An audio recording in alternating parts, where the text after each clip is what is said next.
itu sering alat-alat ini seperti berpindah dari posisi awalnya. Atau kadang-kadang kalau lagi bikin kopi ini selalu kurang atau selalu berkurang dari awal.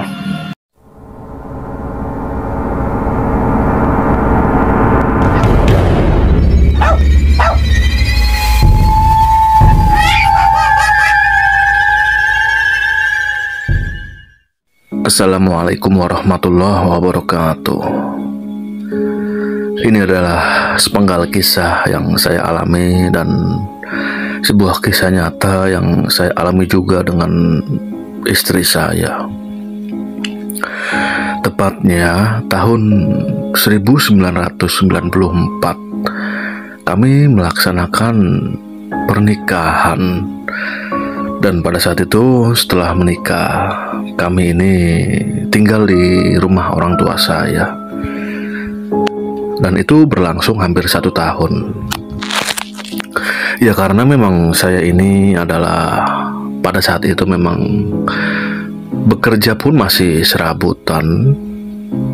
Dan usia pada saat itu sudah menginjak 23 tahun.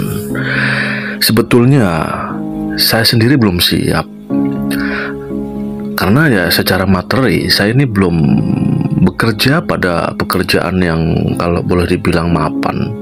Namun desakan orang tua ini mewajibkan kami berdua harus segera cepat-cepat melangsungkan pernikahan. Nah, kalau kata orang tua, yang penting nikah dahulu, nanti kan rezeki bisa menyusul. Itu kata mereka berdua.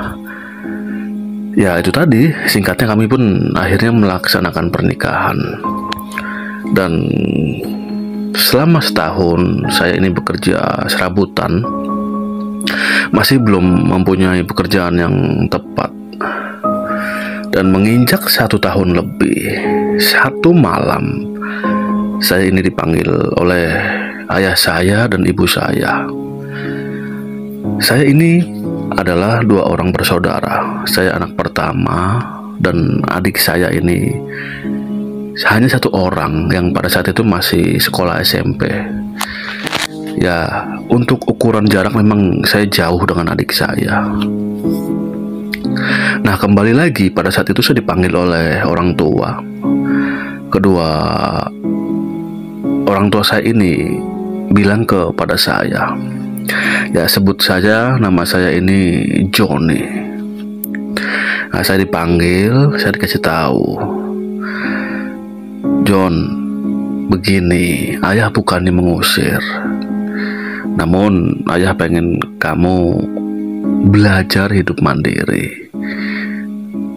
Ini sekali lagi bukan ayah mengusir nih.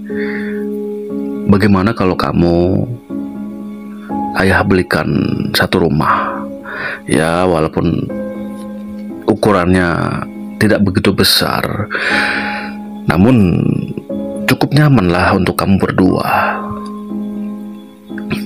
Itu pertanyaan ayah sekaligus juga pernyataan ayah ya kepada saya.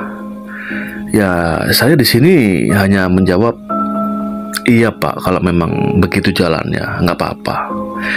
Tapi saya sebetulnya ingin usaha sendiri sampai bisa mandiri membeli rumah sendiri. Saya nggak mau merepotkan orang tua. Nah, bapak saya bilang lagi nih, atau ayah saya, enggak, orang tua nggak direpotkan. Sudah menjadi kewajiban kalau memang orang tua itu mampu. Dan kebetulan mungkin ini rezeki kamu. Ayah baru saja membeli sebuah rumah. Ya harganya cukup miring. Bahkan dari sini juga tidak begitu jauh. Jadi kalaupun ayah sama ibu ingin main juga gampang. Nah, saya makin mengerti nih arah pembicaraan kemana. Ya satu sisi saya gembira ya, namanya ini rezeki dibelikan oleh orang tua sebuah rumah. Nah singkatnya ayah saya bilang, ya udah besok kita lihat rumahnya. Nah betul tuh, akhirnya percakapan kami ini selesai. Dan besoknya sekitar jam 8 pagi kita sudah ada di TKP.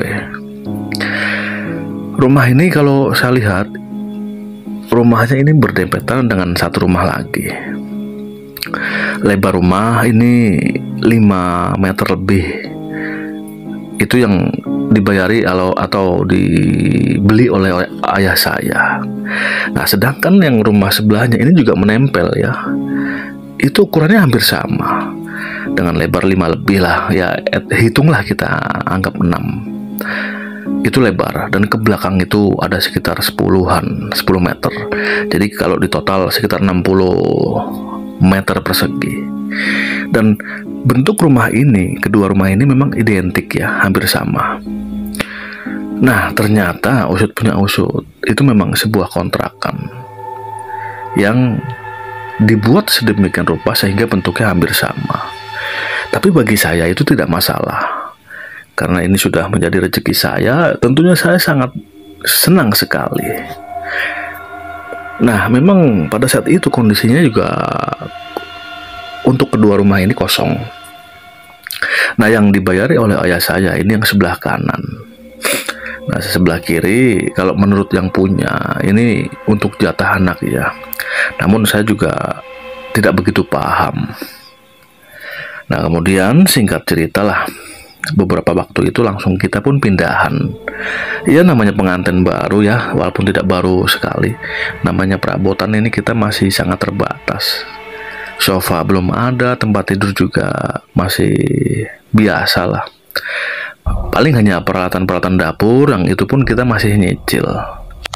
Dan sebuah lemari juga televisi. Ini terdiri dari teras yang tidak begitu besar, ruang tamu, kamar, dan terakhir itu antara kamar mandi dan dapur.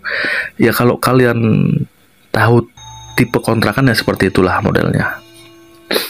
Nah kemudian tidak sampai lama kita pun pindahan.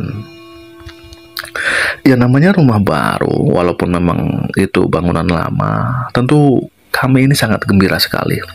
Oh ya, untuk ukuran atau jarak dengan tetangga ini kita agak ada di pojok, karena di sebelah belakang kita itu masih kebun yang boleh dikatakan luas ya. Nah, kalaupun ada tetangga, ini ada di depan yang di pinggir jalan. Nah, masuk sekitar 50 sampai 70 meter barulah ada rumah kami yang betul-betul hanya sendiri di sana. Nah, awalnya tidak ada apa-apa atau kejadian aneh. Namun 2 minggu setelah kami menempati rumah itu, ya saya pada situ memang bekerja dan pulangnya kadang-kadang sehabis maghrib. Mau tidak mau hanya istri saya, karena kebetulan pada saat itu istri saya ini masih belum hamil atau mempunyai anak. Nah itu ada kejadian aneh begini.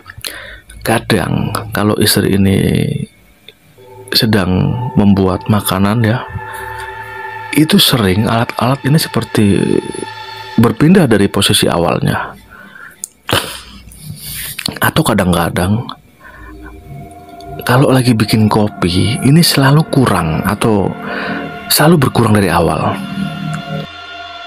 Atau dirasakan kok ini seperti ada perpindahan benda ya. Atau bahkan kadang-kadang istri ini kalau lagi nonton TV ya, ini seperti ada suara perempuan. Atau kadang-kadang seperti ada tangisan. Namun itu dianggapnya ya mungkin tetangga ya, suara tetangga atau suara TV. Namun setiap ada suara itu, bulu kuduk istri saya ini selalu meremang. Nah kalau yang lebih seram lagi itu kalau kondisi mati lampu dan saya belum pulang dari tempat pekerjaan. Ini sang istri selalu istilahnya numpang main di rumah tetangga, karena memang betul-betul gelap sekali. Karena rumah yang sebelah kiri saya itu juga masih kosong ternyata. Nah, itu selalu kadang-kadang juga tercium bau anjir. Nah, itu yang ringan-ringan, Mas Pra. Nah, kalau yang agak-agak menyeramkan itu kadang sering diketuk kalau malam itu. Tuk tuk tuk tuk tuk tuk tuk. Nah, ketika saya buka, itu juga tidak ada apa-apa. Hanya kegelapan yang terlihat. Nah, namun yang kadang-kadang membuat saya ini bingung, Bang Pra. Jadi di tengah itu, di antara ruang tamu dan ruang kamar itu kan ada pintu ya. Nah, pintu ini kadang-kadang sering berdecit, Bang. Sering seperti bergoyang gawangannya ya. Jadi kebetulan itu kan los, tidak ada pintu. Namun gawangan pintu itu kan yang terbuat dari kayu. Nah, itu sering berdecit ya, atau bergerak-gerak. Ini ya sebetulnya gerangan apa yang terjadi? Kalau saya perhatikan, tahu-tahu decitannya hilang. Nah, disertai dengan hawa yang menyeruak, yang berbau amis darah. Ya sebetulnya saya bingung lah dengan peristiwa itu ya. Sampai akhirnya ini ketika saya sedang libur, saya main ke tetangga, ngobrol-ngobrol. Nah, saya ditanya, ya sebutlah dengan Pak Udin ya. Dia nanya, "Mas, Anda baru ya tinggal di rumah itu?" Ya saya jawab, "Iya Pak, saya baru, belum ada sebulan." "Oh iya, ya mudah-mudahan betah lah. Namanya rumah sendiri." "Itu dibeli kan? Apa sampai ngontrak?" "Itu Pak, dijual murah. Nah, kebetulan ayah saya punya rezeki dan akhirnya dibayari. Ya akhirnya saya disuruh tinggal di sana." "Oh gitu." Pak Udin ini agak kaget ya ketika mendengar seperti itu. Saya melihat gelagat yang aneh dan saya pun malah balik bertanya, "Lah emang kenapa Pak Udin, kok wajah Pak Udin seperti kaget ya?" "Oh nggak apa-apa. Saya cuma ini aja, karena itu kan rumah udah agak lumayan kosong lama." Nah, saya nih di sini agak tenang ketika Pak Udin tuh bilang begitu. "Ya nggak apa-apa Mas lah itu." Nah, hari demi hari berjalan dengan biasa.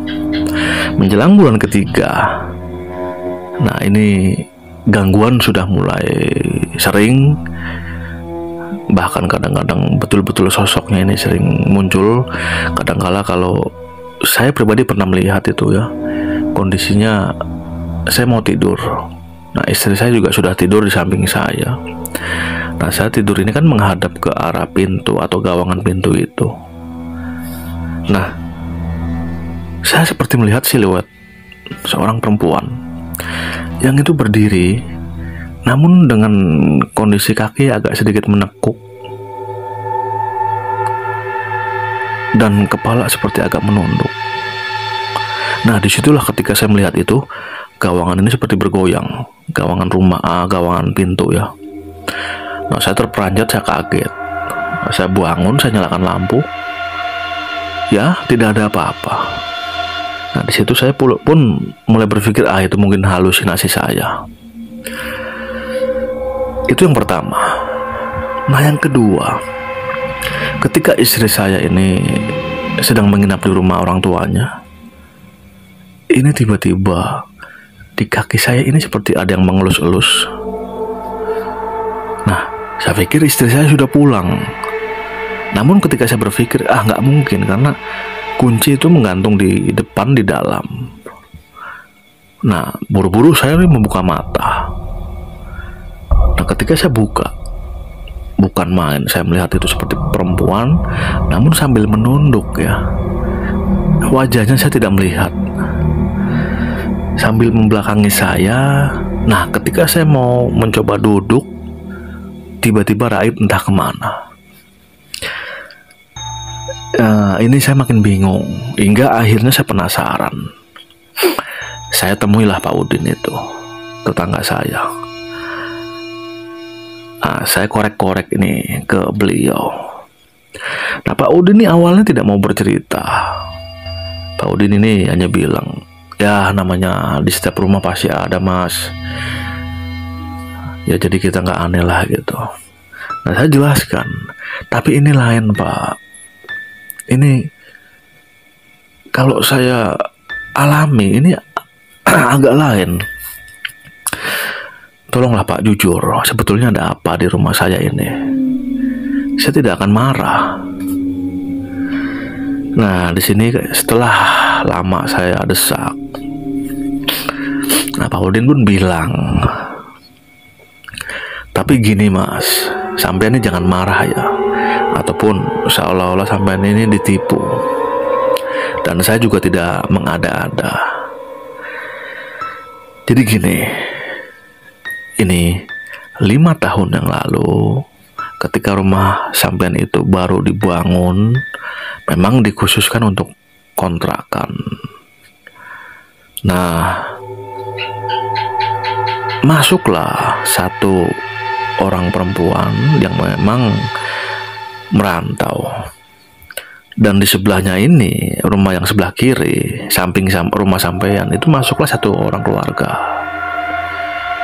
dengan anak satu. Dan yang di sebelah kanan atau tepat di rumah sampean itu masuklah seorang perempuan yang rupa-rupanya dia ini adalah wanita simpanan. Ya disimpan siapa? Saya kurang paham. Namun yang jelas wanita tersebut ini ternyata mengandung dan hamil. Nah rupa-rupanya wanita tersebut akhirnya gelap mata dan mengakhiri hidupnya di gawangan rumah bagian dalam di antara ruang tamu dan kamar. Di sana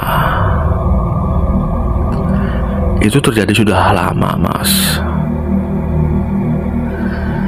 Nah, sebetulnya dari awal setelah kejadian rumah yang sebelah kiri atau keluarga itu ini sudah was-was. Wah, jangan-jangan nanti bakal ada gangguan. Dan itu betul, tidak sampai seminggu mereka ini diganggu dengan berbagai macam suara, segala macam tangisan, hingga akhirnya mereka pun memutuskan untuk pindah karena tidak kuat. Ya sampean beli ini rumah itu kosong setelah kejadian. Baru ketika sampean masuk ya diisi. Bahkan yang sebelah kiri itu yang sebetulnya tidak ada masalah juga sampai saat ini kan masih kosong. Nah, begitu ceritanya. Dan di sini saya tidak ada niatan apa-apa loh. Saya hanya berbicara masalah fakta kejadian yang terjadi. Ya itulah akhirnya Pak Udin berbicara panjang lebar menjelaskan kronologis dan sejarahnya. Ya mendengar penuturan Pak Udin, saya ini akhirnya bingung harus bagaimana. Satu sisi saya takut, juga satu sisi itu kan rumah memang sudah diperuntukkan untuk saya. Nah di tengah kegalauan ya akhirnya saya pun menghadap ke orang tua, terutama ayah saya. Saya menceritakan cerita yang diceritakan oleh Pak Udin kepada ayah saya. Nah ayah saya yang memang orangnya saklek ya, sebetulnya beliau ini tahu kejadian itu karena sang pemilik jujur menceritakan. Namun pandangan ayah saya bahwa itu kan rumah, walaupun memang bekas kejadian yang kalau boleh dikatakan tragedi, tidak ada apa-apa, itu kan sudah terjadi. Itu pemikiran ayah saya. Nah akhirnya pun saya didesak. Gimana, kamu masih berani gak tinggal di rumah itu? Kata ayah saya. Ya aduh, gimana Pak ya? Saya bingung. Yaudah gini dah, ayah nanti ke teman ayah yang memang biasa dengan hal-hal seperti itu. Besok ayah ajak kamu ke teman ayah. Nah betul, akhirnya besok harinya saya pun diajak oleh ayah saya ya ke seseorang. Ya beliau usianya pada saat itu masih belum begitu sepuh ya. Ya singkatnya di dalam obrolan itu kita mengutarakan apa permasalahan kita, dan bapak tersebut pun bilang, udah jangan takut, nggak apa-apa, itu hak-hak sampean pak. Kalau masalah tragedi ini kan kita tidak bisa memilih. Nanti saya mencoba menetralkan ya rumah anak bapak dengan sekemampuan saya. Saya mencoba dengan cara-cara yang boleh dibilang tidak aneh-aneh. Ya ayah saya pun bilang, iya terima kasih pak sebelumnya. Nah, betul, akhirnya pada hari tertentu itu saya tidak ikut ya.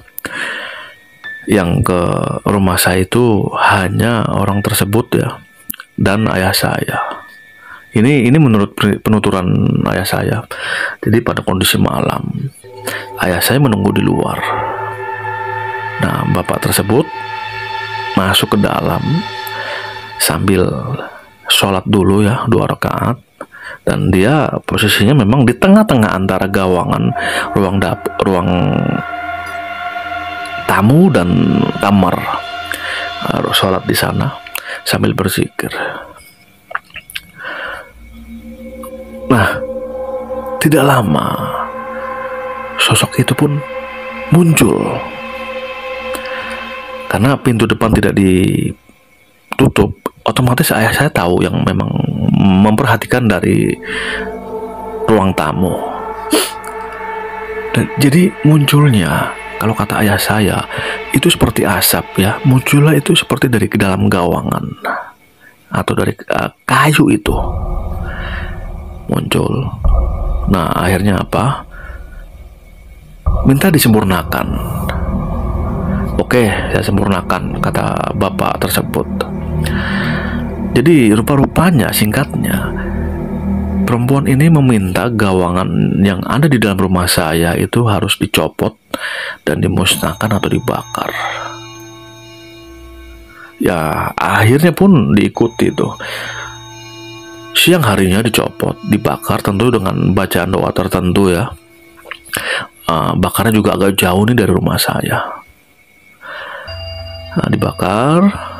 Nah, akhirnya dibelikan gawangan yang baru, dan sebelum dipasang gawangan yang baru ini, ayah saya disuruh memercikan ke cor-corannya ya, bagian yang nantinya akan dipasang gawangan dengan air doa, dan untuk mengepel juga keseluruhan ruangan itu sampai bahkan ke kamar mandi. Nah, akhirnya pun gawangan baru dipasang. Nah, setelah itu diadakan pengajian atau selamatan. Sampai akhirnya, alhamdulillah, gangguan-gangguan itu tidak ada lagi. Bahkan yang tadinya auranya ini seperti gelap, seperti seram, ini alhamdulillah seperti normal. Nah, tidak lama yang samping pun ada yang menempati, anaknya yang punya rumah dahulu. Ya akhirnya kita bisa hidup dengan lebih tenang. Dan kesini yang awalnya hanya rumah itu berdua, lambat laun dibangun sampailah padat sampai seperti ini sekarang. Nah, di tahun 2023 ini sudah padat sekali.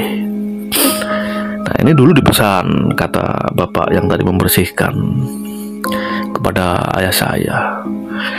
Suatu saat ada yang nongol seperti ini lagi, jangan dipercaya, ini bisa jadi sosok yang lain, bukan dia. Ya betul. Akhirnya walaupun kadang-kadang ya pernah ada kejadian ini, tetangga yang jadi saudaranya tetangga lah ini main. Nah, katanya melihat perempuan itu masih ada, namun tidak di dalam rumah, hanya ada di luaran. Ya saya dan ayah saya pun hanya berpikir, itu mungkin yang lain, dan memang juga tidak mengganggu toh istilahnya. Dan juga kami tidak mau mengorek-ngorek luka lama ya yang pernah terjadi. Ya sampai saat ini alhamdulillah tidak ada gangguan kembali, karena yang saya rasakan, kalau saya tidak lawan, saya juga tidak punya tempat tinggal. Kalau mengikuti rasa takut ya, tapi juga takut sebetulnya. Ya mau tidak mau saya lawan lah istilahnya dengan syariat seperti itu ya. Ya itu tadi, alhamdulillah sampai sekarang pun saya betah di sana dan tidak ada hal-hal yang aneh lagi. Demikian Bang Prah, itu kejadian yang sudah sangat lama sekali. Saya itu waktu itu masih muda lah, sedangkan saya sekarang usia sudah hampir menjelang 60 ya, atau 50 lebih lah. Demikianlah ceritanya Bang.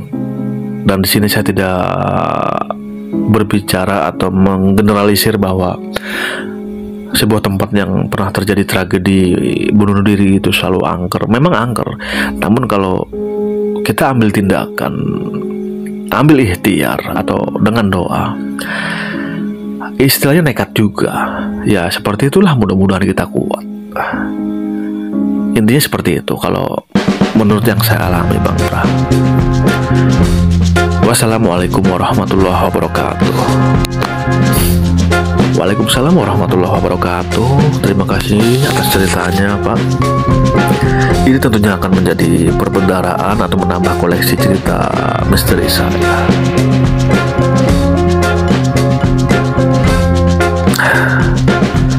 Dan di sini saya tidak akan panjang lebar.